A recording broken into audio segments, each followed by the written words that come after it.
Hi, tea lovers. It's been a while. I guess it's been 2 weeks, like I said it would be. My sweet tea today is from Longhorn, little date night with my husband last night. You always got to get one to go. Okay, always. Okay, so the reason why we're all here, Amanda, what a cliffhanger. Amanda, your first episode was a banger. I cannot wait to hear about what happened with your neighbor. Okay, so I guess the story begins. Oh, I didn't even know what year that was. Anyways, we spent 3 years in Nevada, me and my husband. And I guess, what was that? That was 2020 to 2023. So, anyways, we move into our house. Everything's golden, everything's fabulous. And at the time, I was running a cleaning business. I was running it, I didn't own it. Um, I'm running the cleaning business, and I share a fence with four people, I guess you could say. One full backyard here, one partial here, and one directly behind me, and then one directly beside me. So, anyways, there's this horrendous, like, jumbo mega shed in the backyard of the partial backyard that we shared, a fence with. Anyways, just a horrendous eyesore. And that was one of the cons when we bought our house, that there was this horrendous, like, ugly mega shed in one of the backyards we shared a fence with. So, anyways, that's important for later in the story. But the story begins with this guy. His name is Geoff. Okay, I'm not going to use his last name just because. So, anyways, his name is Geoff. And Geoff is a grumpy old man. He's grumpy. He's not a good person.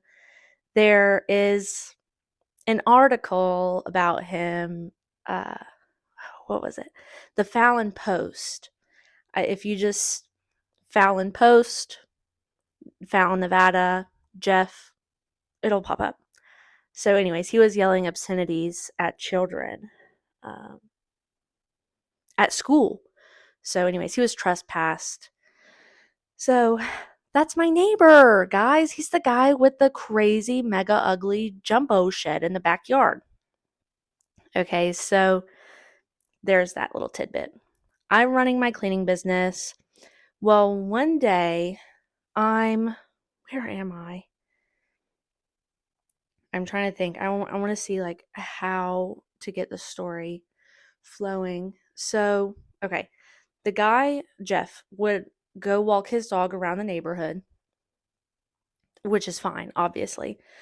And he would yell at people for running stop signs, right? Like, a California roll and stop, or roll and go, I guess it's called, a roll and go. I ain't guilty. And I know a lot of you are, so I don't want to hear anything. If it's clear I'm not stopping, why would I stop? So, anyways, he would oftentimes yell at people for running a stop sign. Okay, he yelled at me one time, so I was like, God, if I see this guy out, I'm not gonna roll a stop sign. So, anyways, I'm on my way to work. I'm the second house on the street. So there's a corner house beside me, and then his house on the main street. Um I have to pass his house to go to work oftentimes, and the sun was just glaring into my eyes. So I'm stopped at the stop sign, making sure it's clear before I go. And this guy, Geoff, pulls, like, partially into his driveway. He's perpendicular with the road now. And I've made my right turn already. And at some point I start honking at him because I'm like, excuse me, sir, like, you're in the fucking way. And it's wild because he just sat there and he was, like, signing up yours, and I was, doing this number, flipping him off and whatnot. Um And it felt like eternity, like several minutes of just honking at this guy, flipping him off, and he's, signing up mine. And his dog's all barking. His dog's in the passenger seat. He's barricaded me in the street. Okay. Just to set the scene. I'm barricaded in the street. I cannot go past him. And he finally pulls in, and I continue on to the next stop sign. There's 3 houses before the next stop sign. Okay, so I stop at the stop sign. This guy whips out of his driveway towards me. For shits and gigs, I'm like, let's just see if he's following me. I floor it to the next stop sign.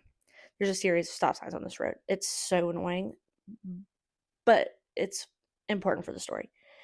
I floor it to the next stop sign. There's a truck at the stop sign. This is it's a small, like, trucking route highway.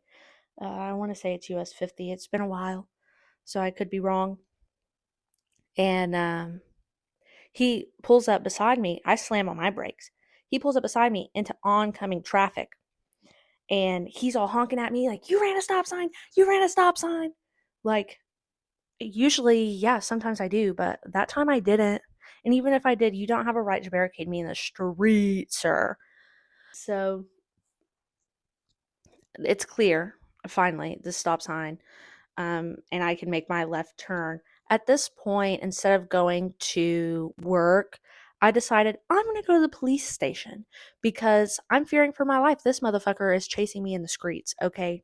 Not today, Satan. So what do? I make my left, and I immediately slam on my brakes. He's forced to slam on his brakes. He pulls over into the shoulder now. Okay, I know what you're thinking, Amanda. That's not very good driving. I am doing anything to save my life. Okay, so because this guy is chasing me and he pulls up beside me, I pretend I'm getting out. Okay, I open my door. He opens his door. He starts talking.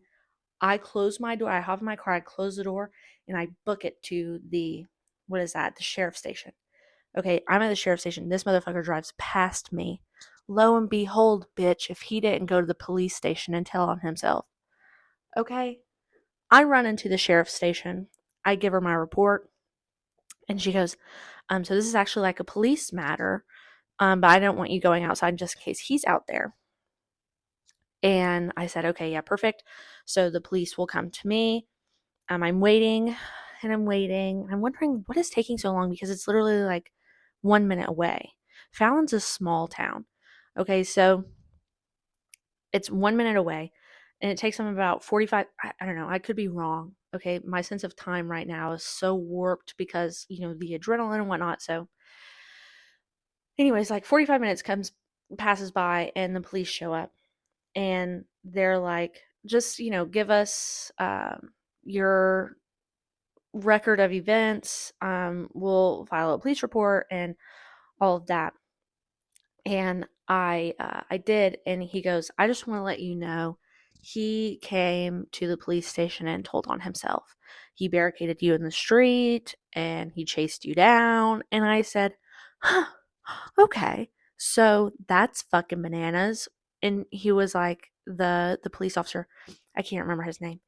He said, yeah, but he feels justified in what he did. And I'm like, yeah, obviously the guy's fucking cuckoo for Cocoa Puffs. So he told on himself, felt 100% justified, and the police told me, you've got 2 options. Okay, you can file a police report and go the extra step to get a restraining order, or you could just not report and, he'll get his when he gets it, kind of thing. And I said, fuck that. Let's press charges. I want to do a police report, press charges. I want a restraining order, the whole shebang. The judge granted me the restraining order. Geoff, filed to appeal it. I filed for an extension. There was an extension hearing 90 days later. Mind you, we're about to get out of the military at this point and move away from him. So I just needed like 30 more days. And the judge obviously granted me my extension, didn't grant the appeal for the restraining order, obviously. But even still, he, like, at the hearing, was so strong in his conviction that, yeah, he was right. And I was wrong for running a stop sign, which I didn't do. And even if I did, you don't have the right to do that. You're not a police officer. You're barely a citizen of the law. So, anyways, I obviously boohooed the whole time at the hearing. I'm so thankful that my husband was there and just supported me in the pews behind me. So, anyways, just very treacherous.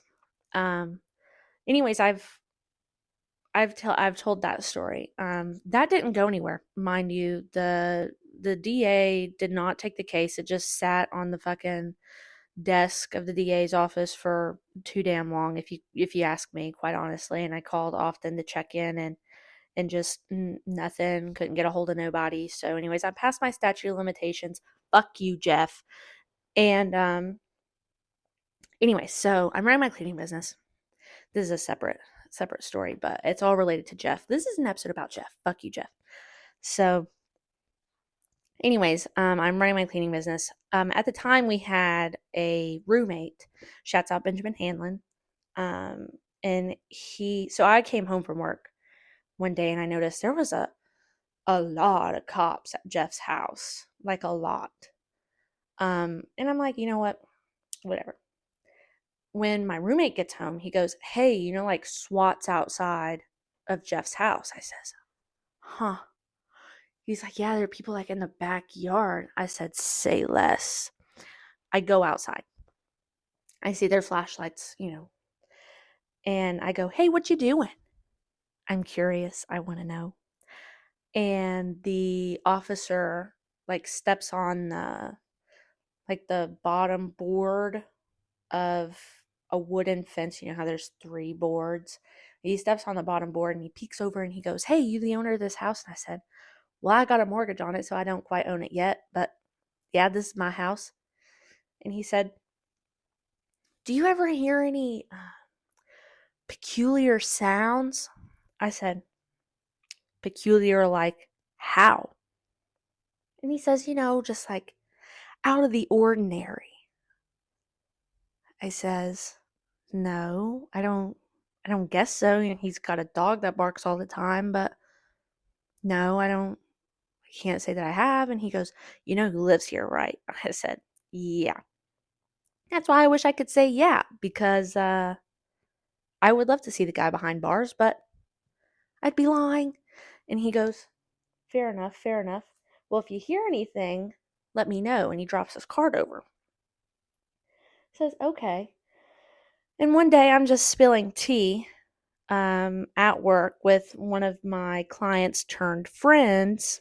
I'm cleaning her house, and I tell her, I says, "The strangest thing happened last week."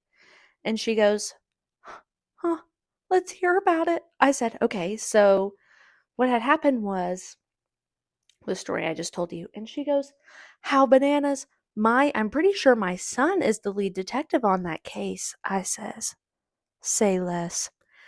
And she said, "So apparently, and you can't tell this to nobody." I said, "Okay, your secret's safe between me and my husband." And now my podcast. So, anyways, she goes, "Yeah, so what had happened was, he has a son, and his son was living with him for a while. Big yee truck sat in the front yard. I was his son's truck. And what had happened was that apparently they have a shed in their backyard." I said, "I know that shed. I fucking know the shed you're talking about." And she goes, "That's so crazy." And she said, "There's a false wall in the shed and a hole that was dug, a 50-foot hole that was dug, and they were testing homemade explosives in there. And the reason they know that is because SWAT and the police were there searching the premises. And the reason why they was there because the son had blue blew himself up in the desert, bitch. Oh my God. So, anyways, apparently they found some piece, I guess I should say, allegedly, found some identifying piece of the son's body in the desert and traced it back to where he was living, which was with his dad, Geoff. Bitch, we've come full circle. So, anyways, Geoff says, "Oh, I don't know anything about that. I don't know anything about that. I never go in that shed." Okay, well, one, I don't believe you. So, anyways, yeah, bitch, I lived beside a domestic terrorist for 3 years and didn't know it. So, anyways, and that's some tea, bitch. So, anyways, I figured you guys would enjoy that story. It's real. Everything that I said actually did happen. I still have the recording. It's a CD, if you believe it, of my hearing for the restraining order extension. So I will have to find a way to play that for you guys if you're wanting that, or upload it somehow. If you know how to do that, maybe just let me know and help a sister out. Um, but yeah, I'm so happy we don't live there anymore, and I'm happy to be in Florida. I hope you enjoyed this tea time. Okay, love you guys. Bye. Oh, I guess I should say what the next episode's going to be about. I don't know yet. It's a surprise for us all. Um, but I will gather some tea for you all and see you in the next one. Okay, love you. Bye for real.